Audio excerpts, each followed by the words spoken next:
Well, greetings, everyone, and welcome to a very special online event today. It's called Embrace Your Mortality to Live More Fully. Heart-opening practices for easing the fear of death and living a life of wholeness.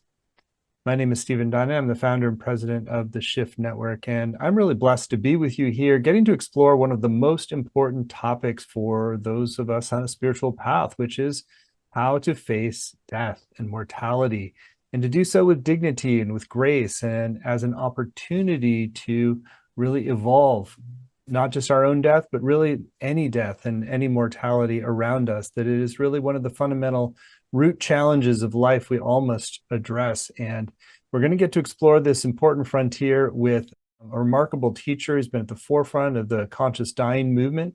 His name is Ramdev Dale Borglum. He's a spiritual guide to the dying and meditation teacher, as well as the founder and director of the Living Dying Project. Dale, thank you so much for joining us here today. And thank you, Stephen. I'm so happy to be here with you and everybody else. Beautiful. Well, I want to let everyone know up front, we're gonna dive in today and do some experientials and really learn a lot. And we also have a chance to go deeper with Dale in a brand new program called Enlightened Mortality. We'll share more about that towards the end of the hour. So Dale, let's begin our journey today with a little bit about your story and your journey, and particularly with the lens on focusing why focus on death as a portal to a different kind of living. Well, one of my first meditation teachers said that until you get into intimate contact with dying, your spiritual practice will have the quality of you being a dilettante. You can meditate till your knees fall off, you can pray till your knees fall off, but until you really know in your bones that you're going to die, very often practice rests on the surface. And when you know you're going to die, somehow it permeates, it drops into the core.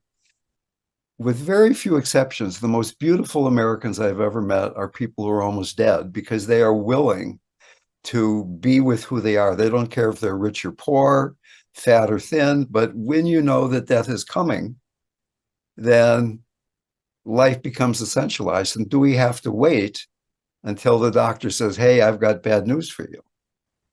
Maybe share a little bit about how has this really transformed your own life as a result of making death a centerpiece of your practice.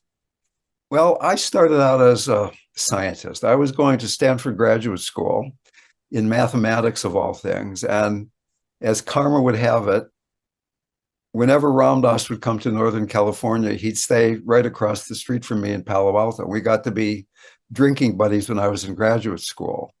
I followed him to India. I met Maharaji. I got very deeply involved in a bunch of meditation practices. And when I came back from India, I didn't want to be a scientist anymore. For a while, I was a chef. I was a manager of a musical group, but eventually I became the executive director of Ram Dass's nonprofit foundation. And at one point, he met Elizabeth Kubler-Ross, who was the person that brought dying out of the closet in America. But she wasn't really talking about conscious dying. She was just talking about dying. Ram Dass had known Aldous Huxley, who wrote a book called Island, in which there was a utopian community in which there was a center for people to die consciously. And Ram Dass thought this would be a great idea. He went around talking about conscious dying. It was too early for society to embrace that. But eventually, he taught a workshop in Rhode Island at which Elizabeth Kubler-Ross came as a participant, and at which Stephen Levine was the Buddhist meditation teacher. Elizabeth and Stephen really hit it off. She invited him to teach meditation at her dying retreats, which he did for a while. She got involved in kind of violent psychodrama, war on negativity, which didn't dovetail too well with Stephen's Buddhist meditation. So he started teaching on his own, and Ram Dass invited him to be part of our foundation. And very quickly, Ram Dass and I saw that the most interesting thing in our foundation was what Stephen was doing with conscious dying. Conscious dying is just bringing the wisdom of the contemplative traditions, Hinduism, Buddhism, Judaism, Christianity, to the encounter with caregiving, grieving, and dying. And we started teaching with Stephen all around the country, teaching workshops, and eventually thought, wouldn't it be a great idea to have a residential facility? So we all moved to Santa Fe. Stephen met Andrea. He got married. He didn't really want to run a center. Ramdas is good at initiating, but not so great on follow through. So he took off, and there I was holding the bag. And I ended up then founding the first Center for Conscious Dying in the Western world, the Dying Center in Santa Fe, New Mexico. So ever since then, even though I don't have psychology training, it just seemed like this coming together of deep meditation and the encounter with death was the best training for me. It was, I'm doing this because I want to wake up. I'm really not Mother Teresa in drag. I know I don't even look like Mother Teresa in drag, but really, this work is, in my humble opinion, such a blessing. In fact, just this last week, I was in Boulder, Colorado, where a very dear friend of mine is approaching dying. And it was such a blessing to be there with him and his family and to be support for them, but to be reminded of how precious each moment is, to be reminded that I'm going to die and I don't know when. Beautiful. Well, thank you for sharing more of the deeper backstory there. So I think, probably a lot of us are in a boat where we don't necessarily think we're consciously repressing our fear of death, but maybe it's sort of like it's subliminal. There's a lot of different little blockages. How do you start to peel, unless you're actually have a diagnosis facing your own death or somebody close to you, how do you start to peel back those layers of defenses or blockages against the really facing our mortality nakedly? Yeah, what a great question, Stephen. And as a recovering mathematician, I've got one of my favorite equations, and that is that all fear is based in fear of death, and fear of death is lack of enlightenment. So probably you and I and most people aren't going around thinking about death and, oh, I'm afraid of death. But we again and again are getting lost in emotions. We're getting lost in fear. We're getting lost in anger. We're getting lost in sadness. And there's a difference between having an emotion and being lost in an emotion. So that to the extent that we can begin to be with our fear, what does it feel like somatically? Not fixating on the trigger, like I'm afraid of this, I'm afraid of you, I'm afraid of that. What does it actually feel like? And then having compassion for what it feels like to be afraid. In English, we say, I am afraid. In Spanish, it said, yo tengo miedo, I have fear. In Tibetan, fear is here. So just in the way we language our emotions in English, it's so much more difficult not to get lost in identification with these passing mind-body states. So that even though we're not directly confronting fear of death, we are confronting in a very moment-to-moment way our fear of ego death, our fear of surrender into the heart, into the heart. The heart is boundless. The heart is as vast as the sky. The heart is large enough to open to all the suffering in the universe. And to the extent, though, that we're still caught in the false self, we're still caught in, I need to protect myself, I'm separate from you. There's a separate solid reality out there, which quantum mechanics will tell you is not true at all. To that extent, we're at the mercy of fear of death. And to that extent, we're not ready to die consciously, and we're not living consciously. Again and again, we're lost in emotion, lost in thought, particularly emotion. So that a lot of Westerners, very clever, wise people who understand the Dharma teachings, but again and again get sidetracked by our emotional beings, getting lost in feelings as a way of kind of believing Descartes when he said, I think, therefore I am. That essentially, can we really be with, in a moment-to-moment way, what does it feel like to be afraid What does it feel like in your belly? What does it feel like in your heart? Later on today, I hope we'll have a chance to do a short guided practice of actually exploring this, as opposed to what does it feel like to be open, to be centered, to be open-hearted. Hmm. So it sounds like that if the root system for all emotions, all like negative emotions, is ultimately kind of in the core of fear, and that fear is connected to death, it sounds like each one can become a pathway back into that, really facing our mortality if we go deep enough. It sounds like you're going to teach the course for me. Well, so I'd love for you to maybe demonstrate with like one emotion, like how something that might seem far afield from a fear of death, how you might kind of inquire or peel back the layers to sort of find that deeper root system. Suppose you're driving down the freeway and some young guy in a big, huge pickup truck cuts you off, right? And you say, oh, grr, and you get really angry at the guy. So that you're fixated on the trigger. You're lost in emotion. But then suppose you take my wonderful course or you go to some other course and you begin to calm down a little bit. You become more mindful. And one of the things we're going to really dive deeply into in the course is embodied mindfulness. My experience as a meditation teacher is that a lot of people aren't embodied when they're meditating. They're not embodied in life. It's sort of the Western disease that we jump up in the mind, particularly when we're having a strong emotion. So here's the case. You're driving down the freeway, somebody cuts you off, you jump into anger, you're not in your body, you're thinking, why did he do that? I'm upset. On the other hand, is it possible you feel the emotion come, and instead of getting lost, you have this embodied mindfulness. You feel what it's like to be angry. That anger is not good or bad. It's awakened energy in the body, right? What does it feel like to have this emotion? What does it feel like in my heart? What does it feel like in my face? What does it feel like in my belly? And I I use the emotion to come back to being present. That fact, even the stronger the emotion, the greater the opportunity of awakening. So that we use the emotion to reconnect with ourselves. And after being with the emotion, then we can have love, forgiveness, compassion, heart qualities for the part of us that might have gotten lost in the emotion.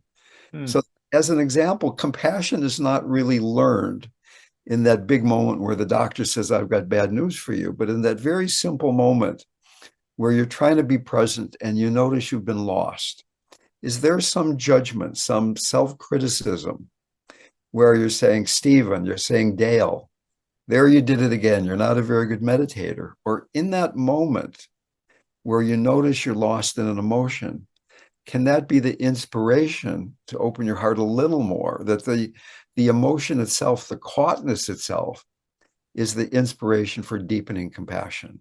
Hmm. That we're having this merciful, gentle relationship with ourselves rather than this inner civil war. Hmm. And in doing that, we're preparing for a conscious death. So a conscious death in your mind is sort of, there's not conflicted emotions. It sounds like that you're not sort of have different parts at war with yourself. They're kind of like there's a settled quality, it sounds like. Well, that's only the beginning. And when we say conscious dying, we need to unpack what conscious is. I mean, if you're unconscious, if you're lost in emotion, it's going to be hard to die. So the first step is being conscious, being conscious in the terms of mindfulness, embodied mindfulness, grounded, centered. Here's what it feels like to be present. The next step in becoming more conscious is compassion, opening the heart. We'll have a whole module on compassion where my dear friend Andy Lamott will be joining me, and we'll be talking about compassion, compassionate living, compassionate dying. And as the heart opens more and more, it opens naturally into the tantric stage of it's all sacred, it's all awakened energy. That's what quantum mechanics is proving, that there's only one.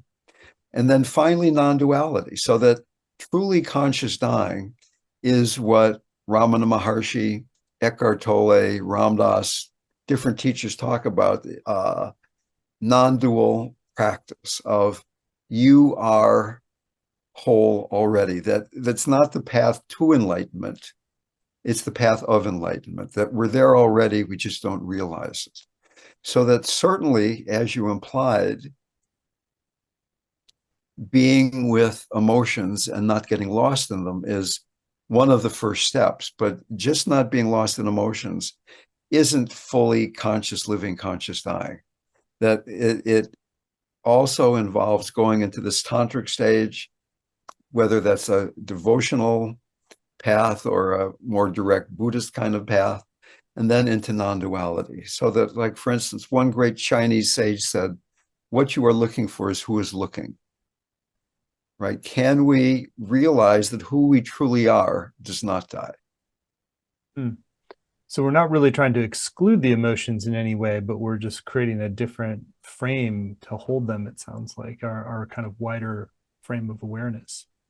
We're using our relationship with emotions as as you implied, a direct gateway into a more expanded, relaxed, open state of consciousness where we can be with all experience and then let go of the I who's even being with experience and just rest in non-duality. Hmm. I would imagine most people can resonate with that. And there's this sticky, sort of unpleasant aspect about certain emotions that we don't want to embrace them all the time, or that we often kind of have some more aversion. How do you work with those more difficult emotions in this kind of a practice? Everybody has their own patterns. You had your childhood, I had my childhood. I grew up in a family of Danish Lutherans where anger was not permitted, right? And some people aren't very good with anger, some people with sadness, some people with fear, etc. And we will be exploring in the course different pathways to deal with exactly what you're talking about. From the devotional standpoint, to the extent that I'm lost in an emotion, in that moment, I'm separated from the beloved. That my anger, my fear, my sadness, whatever, is potentially separating me from connection with Maharaji, with Christ. From a more direct Buddhist path of self-inquiry, when I'm lost in an emotion, there's this sense of contractedness, this sense of not being connected to presence itself. Okay, so depending on whether we're coming from a devotional standpoint or a more self-inquiry Buddhist standpoint, it really is saying the same thing, that we begin to want to be with, where we become addicted to that feeling of connection, of being alive, of being awake. And that we're beginning to pay often subtle attention to the difference between that contracted heart and that open heart somatically. I see. It makes a lot of sense all you're saying about working with the a more embodied approach to emotions and kind of cultivating the witness. How do you consciously bring our own mortality into the heart of the practice then, and sort of work with that? Okay, so if you've meditated, you've probably noticed that there are times when the mind tends to settle down. It feels great. There's an openness, there's a sense of flow. And then all of a sudden, up pops a thought or a bunch of thoughts about often something quite mundane. And the mind tends to spin out, then you become aware of that and you come back to the openness. And if on the other hand, you really explore why you don't rest in that openness, it's because in that openness, there's no I. There's the fear of death is being revealed. There's ego death in connection with God, in connection with self. So that by meditating or doing devotional practices, it will again and again uncover the place where we're afraid to not think we're solid, that there's an I who wants to stay alive. And when that fear arises, can we begin to feel it directly and intimately and nakedly, and let that be the gateway into dying into the heart, dying into love. Mm. Makes a lot of sense. Well, I think now would be a great time to have you guide us in the practice you wanted to lead. Okay, well, short meditation. Please begin then by bringing your attention into your body, just beginning to settle down. And begin by invoking that which you trust.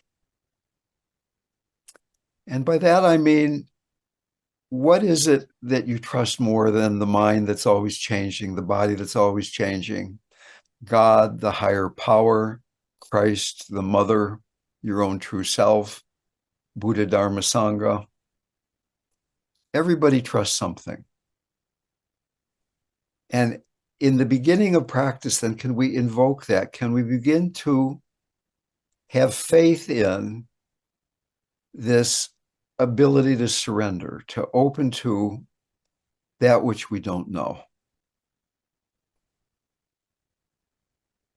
Calling out, being willing to receive the blessing that's always available. So that even though the mind will continue to arise, sensations come and go, emotions come and go, we trust that which we have invoked. We trust that what is arising is the next step on the path to realizing our inherent wholeness. We can begin to let go of the internal civil war of judging ourselves for not being a perfect meditator or seeker.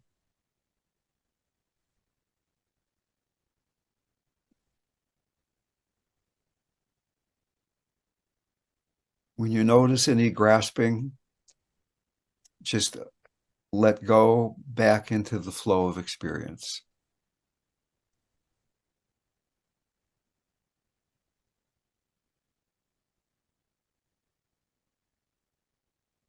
Resting in this trust.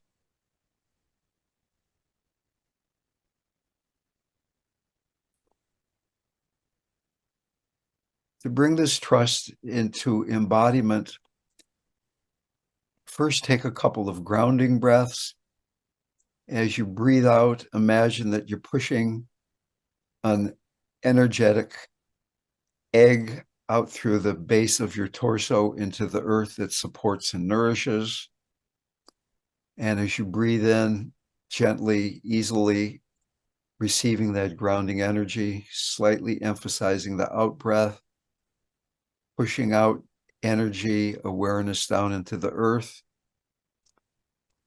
Gentle in breath, receiving this grounding energy. Trusting earth element, trusting earth mother, receiving boundless, supportive, grounding energy. The antidote to fear. Whenever you're afraid you're not grounded, and this dropping down below the fear into the earth that supports the earth element, the sense of groundedness is the direct antidote to fear. A couple more grounding breaths.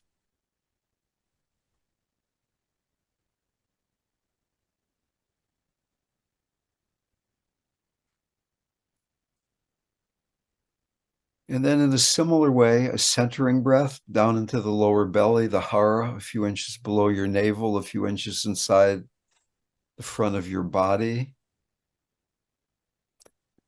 As you breathe out, drop down into the belly, slightly emphasizing the exhalation again. Easy, natural in-breath. You can imagine you have this large blood pressure cuff all around your lower belly, and that the pressure on the cuff remains constant whether you're breathing in or breathing out. As you breathe out, as you let go of air, you relax into the lower belly, but you keep it strong. You keep it solid and firm at the same time. Feeling that sense of centeredness, that my voice and sensations and thoughts, emotions keep arising. And you come back to this still point at the center of everything, the antidote to guilt about what you're doing and shame about who you are.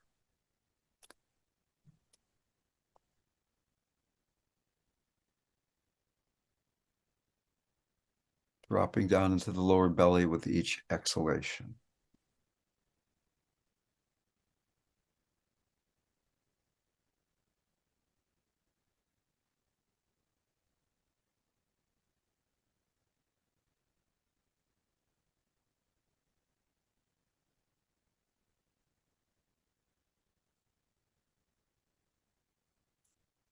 And then letting this very, very brief foundation of groundedness and centeredness allow you to bring your awareness to your heart. Imagine that you had nostrils in the center of your chest and you could breathe directly into your heart chakra. Many of us have the ability to keep our hearts open when the environment is safe and supportive. But when it's not, it's much harder to keep the heart open, particularly if we're not centered. So with this foundation of centeredness, of ego development, of physicality, it allows the heart to be open, breathing into the heart, love, compassion, breathing out a sense of spaciousness in all directions. In the front, behind, right, left, above, below, and expanding spheres. The next in-breath, breathing into the heart, breathing out love, compassion for all beings, for yourself, for those you love.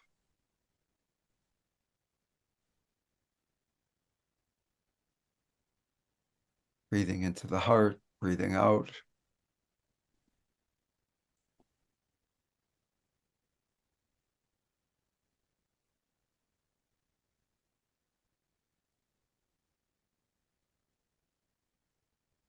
Remember that we've invoked something that we trust. This invocation allows us to trust the vast, spacious nature of the heart, the vulnerability of the heart supported by being centered. So that even though wars, violence, aggression, ignorance is happening each moment, people being born, people dying, we can keep the heart open. The open heart is not an emotion. It's a state of being in which the open heart meets whatever emotion, whatever sensation, whatever thought arises.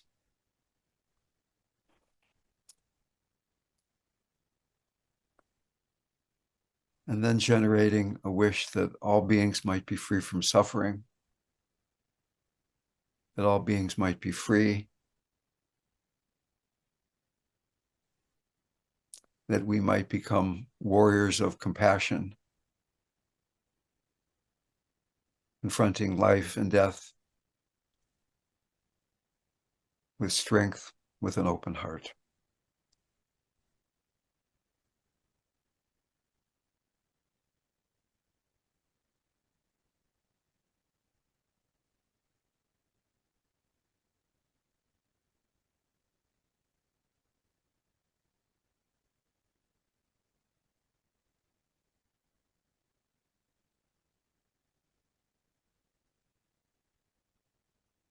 Thank you.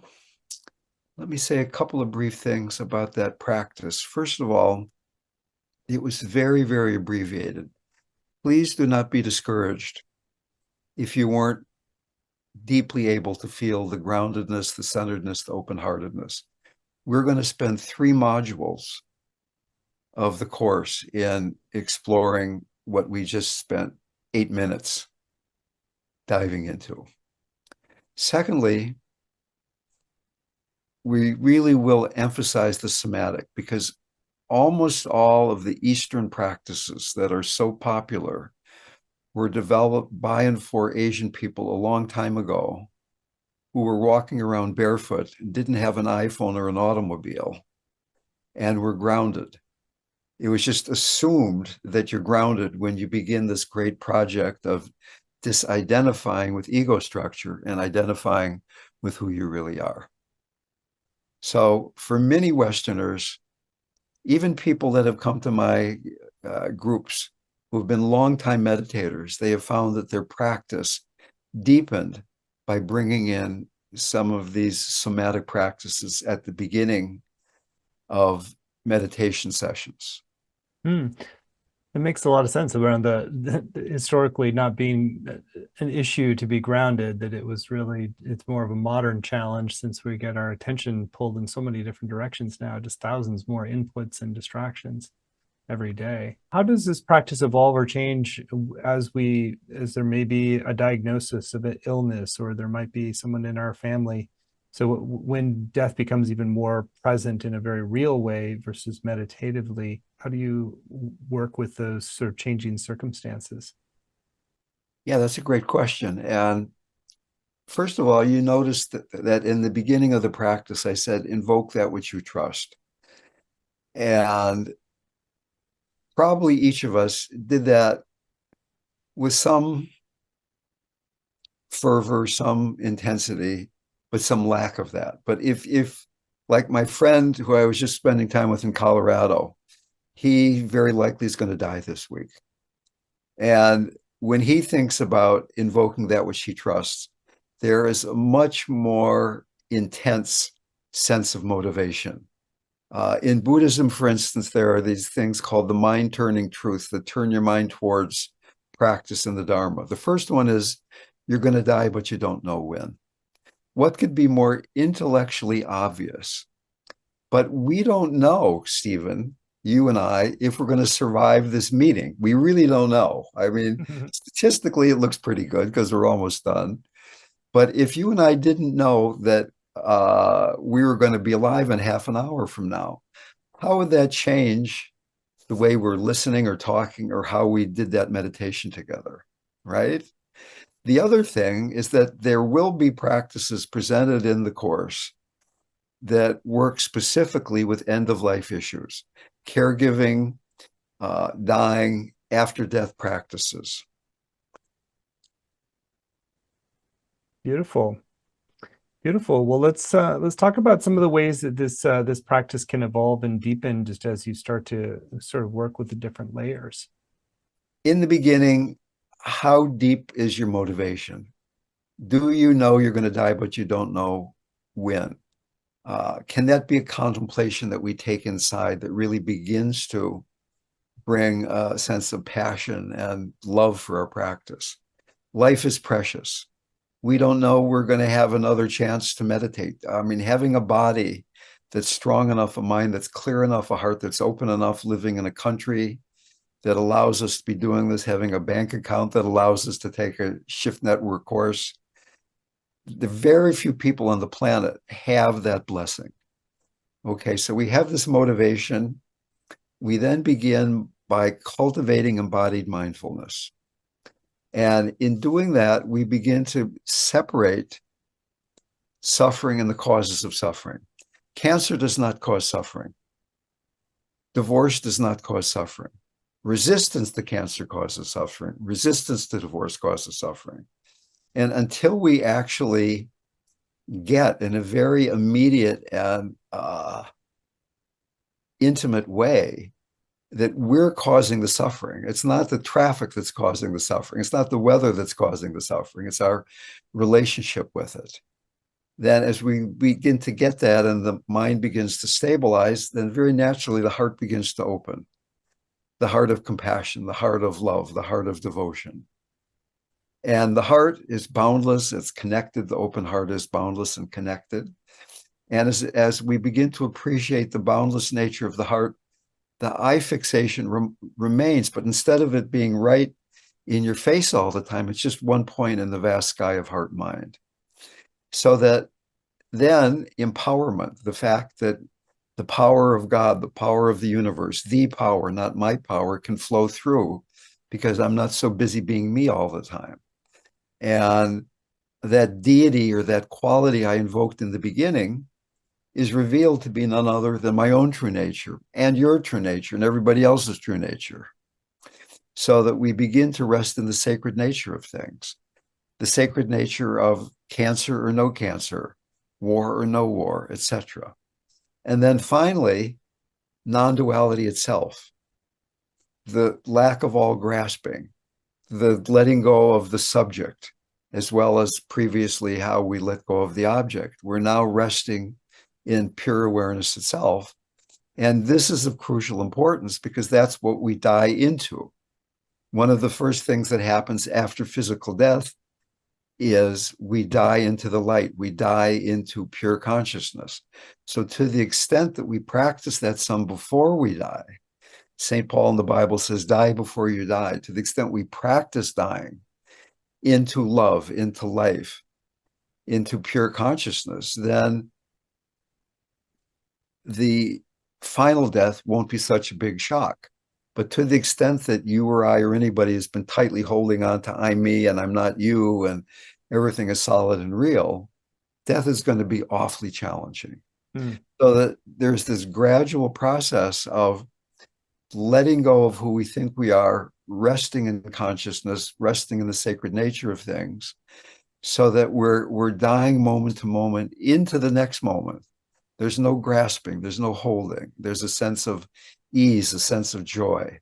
And they say a very interesting thing in Tibetan Buddhism about compassion, that compassion is the mixture of sadness and joy. I'm sad that my friend is dying. I'm sad that his family's having their grief reactions to his dying. But at the same time, there's a joyfulness that my heart is open, a joy that transcends happiness and sadness. So we're using the stuff of our lives to deepen compassion, to deepen that joyfulness. The Dalai Lama is one of the most joyful people I've ever met, and yet he knows very, very clearly that his monks and nuns are being raped, murdered, and tortured by the Chinese in Tibet. He's very, very sad about that, but he's also joyful. And that joyfulness then allows us to die into the next moment and the next one. Mm. And that's what I hope that will be really cultivated and explored and deepened in the course together. Mm. I know the focus is very much on meditating on our own mortality and releasing those different levels of identification so that we can ultimately be prepared for that full release of death. How does this work translate in how we can help others through their own dying process, like your friend? Well, I teach caregiving as work on yourself. It's not about helping other people. And that might at first glance sound kind of selfish or weird. But my experience is that to the extent that if I'm with my friend in Colorado or another client or somebody who's suffering, and I'm all caught up in, I have to help this person, I have to fix them, I'm missing a lot of the signals in me that I'm getting lost in emotions and inadequacy and trying. Whereas if I keep coming back into what does it feel like to be me? Can my heart be open? I'll be getting all the signals from the other person. We can be connected, we can be open. So it's really caregiving is a spiritual practice. Caregiving is a meditation, if you will, a meditation in action, compassionate service, where I'm grounded, I'm centered. That's supporting my heart being open. I'm seeing my friend as the beloved, as this sacred being. I'm the sacred being. And whenever I get caught in, oh, I'm not doing this right or something, I notice that contraction, hopefully not after too long, but at least eventually. And I come back to that openness. When I first started doing this work, I thought that my job was to rescue people, that I've got the good information. I'm going to come in and rescue people. And you might notice in the 12 steps, for instance, that the very first step is you admit you're helpless and you turn your life over to God. So that I'm not trying to fix people. I'm trying to create a fertile environment where they can realize their wholeness. I'm seeing their wholeness as much as I can. I'm not trying to fix the broken stuff so much, but rest in openness.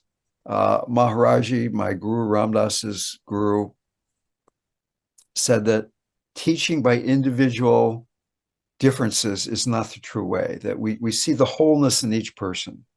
We see the perfection in each person. And then hopefully they'll begin to believe that, right? I mean, certainly there are practices that we will explore in the course. There are attitudes that we will explore in the course. But to the extent that you can be with yourself and to the extent you can be with somebody else who's suffering and be wide open, then healing is going to be happening. Hmm. Makes a lot of sense. Well, Dale, there's so much wisdom that you've distilled into what you've already shared here today. And I want to spend some time talking about how people can go further, since this really is about a path of awakening and practice. And I know you're excited to share so many of these practices with folks. So Dale's going to be teaching his brand new program for a shift. It's called Enlightened Mortality, a spiritual pathway for being fully and compassionately awake with life, death, and the dying process. You can find it laid out in detail at the URL enlightenedmortality.com, enlightenedmortality.com. It's a 7-week program, and there are no prerequisites. It's really if you just recognize the root truth that this is an important part of your spiritual practice and your evolution and your enlightenment to really face mortality head on, then you're going to be in great hands and really have a pathway to do so that has a lot of grace and compassion and beauty in it. So yeah, I'd love for you to share in your own words really about the bigger why of the program, like why undertake this kind of a journey, and then after that, I can read out the module titles. So you give us a preview of what's coming in each. I've been doing this work for 45 years. Some people come because they're grieving. Some people come because they've been diagnosed with a life-threatening illness. Some people come because they're spiritual seekers and they have some intuitive feeling that by deepening their relationship with their mortality, it will deepen their spiritual practice. And no matter what is the motivation that brings you to these teachings, the fact that we're bringing death into the arena, we're bringing death into intimacy with our moment-to-moment experience, it deepens practice. So that whether we're applying these teachings to somebody who is going to be dying soon, somebody who's a caregiver, somebody who has lost someone and is grieving. And by the way, everyone is grieving. Everybody has lost a lot. We will certainly have a module where we will be exploring how grief unfolds and how grief is the demon of keeping the heart open, if you will. So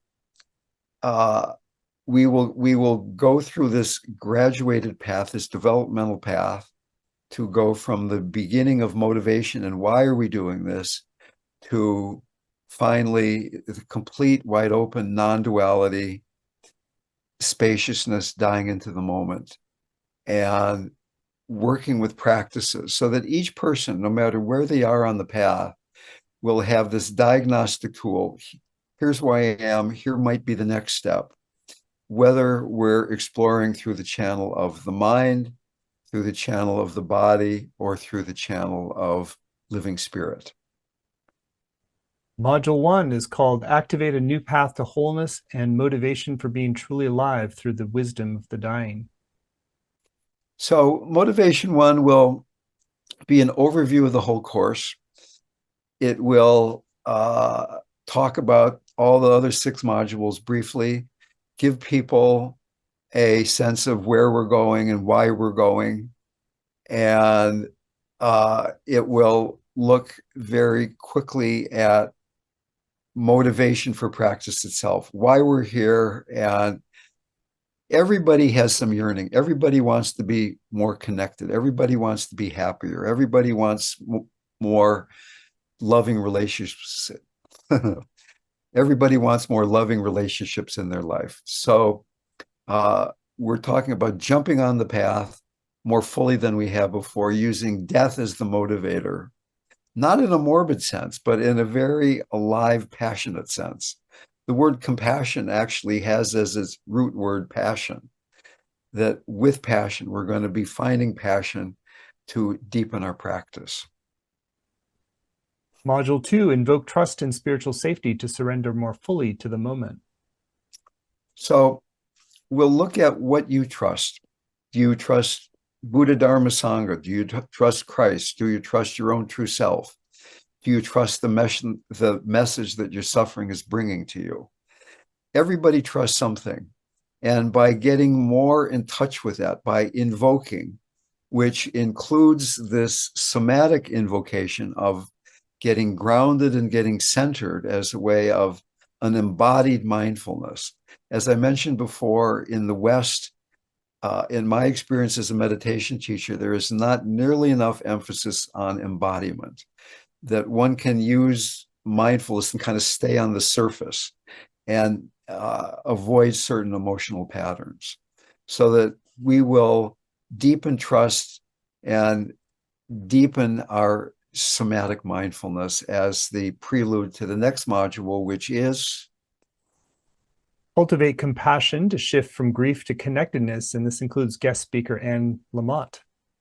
Compassion is simply the same as loving kindness, but in the context of suffering. So that in a way, compassion is the center of the spiritual path. It's going from, I need to fix things, I'm suffering, how do I get out of here, how do I feel better, to I can open my heart to even this. As I mentioned before, compassion is not an emotion. Compassion is the open heart meeting suffering. Can we think of the person on the other side of the aisle in politics, Biden or Trump or whoever it is for you? And can we have our heart open? If we can't, if we're stuck in the divisiveness that is the present political climate, change is going to be very slow in coming.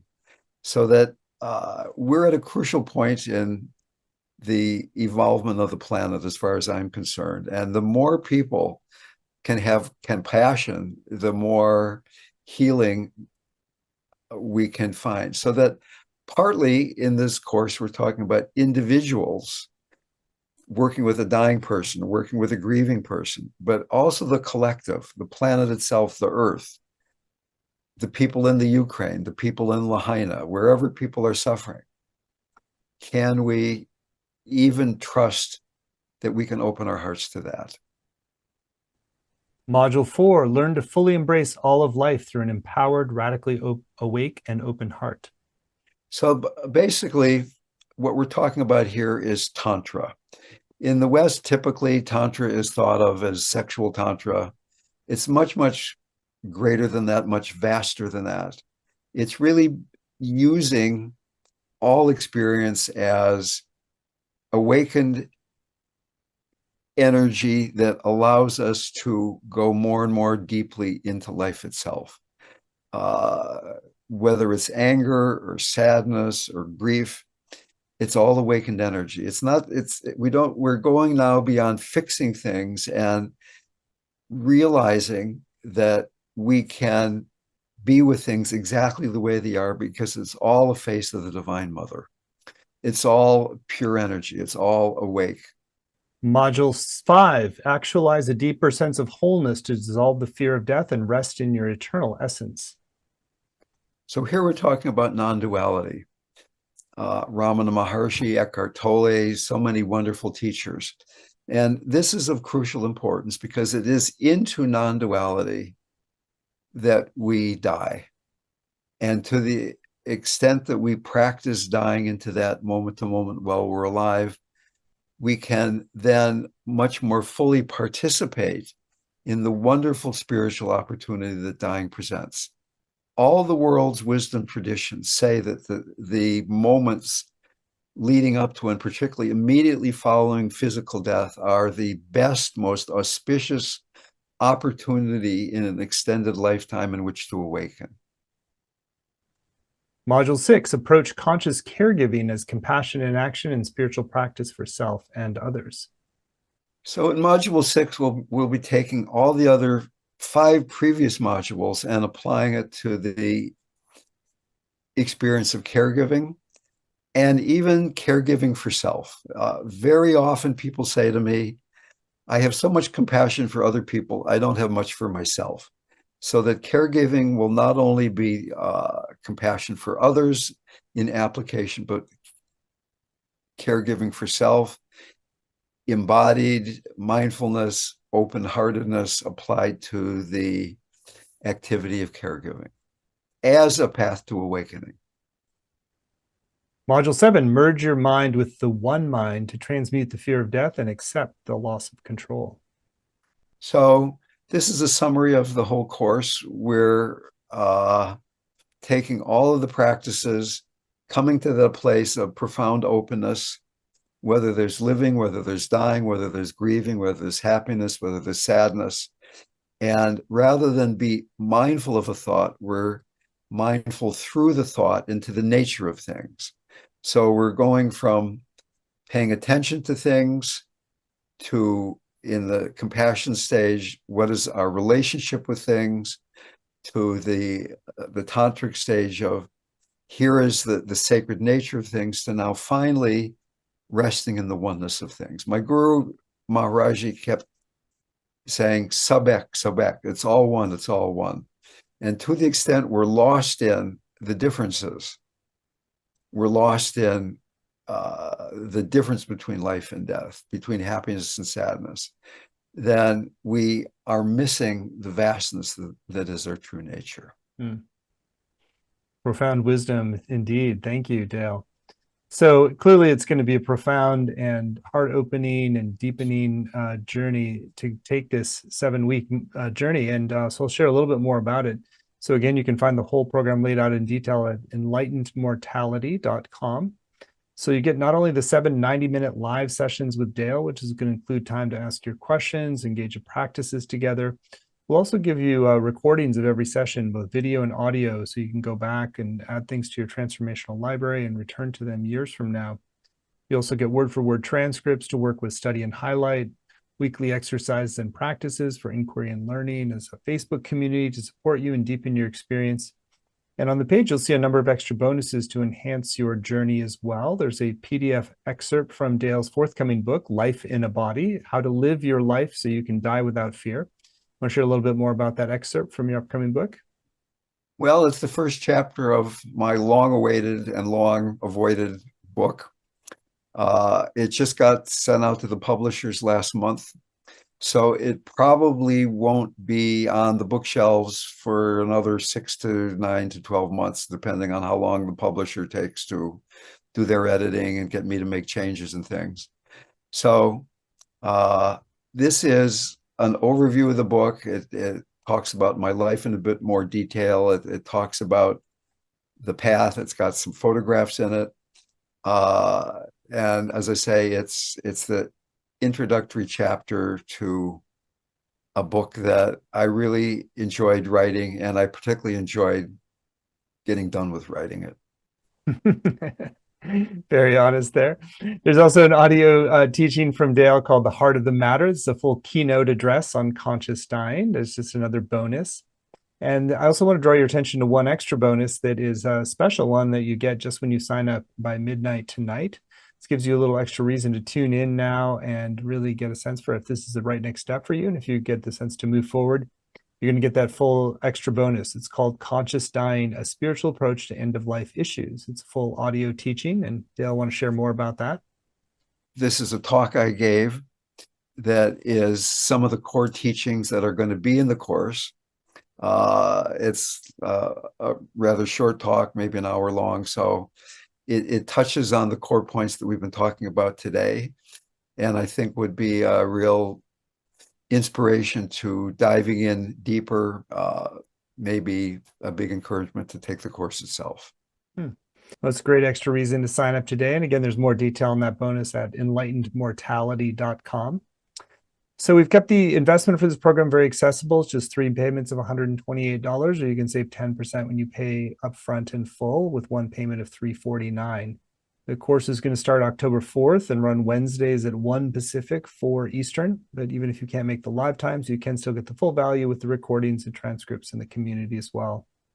So I particularly encourage you to also go through the page and really tune in with the testimonials, since it really just speaks to how profound the impact can be. I had no idea what a powerful impact you would have on my life. I find myself more patient, more present, more loving and compassionate, sharing incredible personal journey. Thank you for so much support. A lot of people really touched, moved, and empowered by Dale's teaching. So you're really in good hands after decades of practice and working with this material.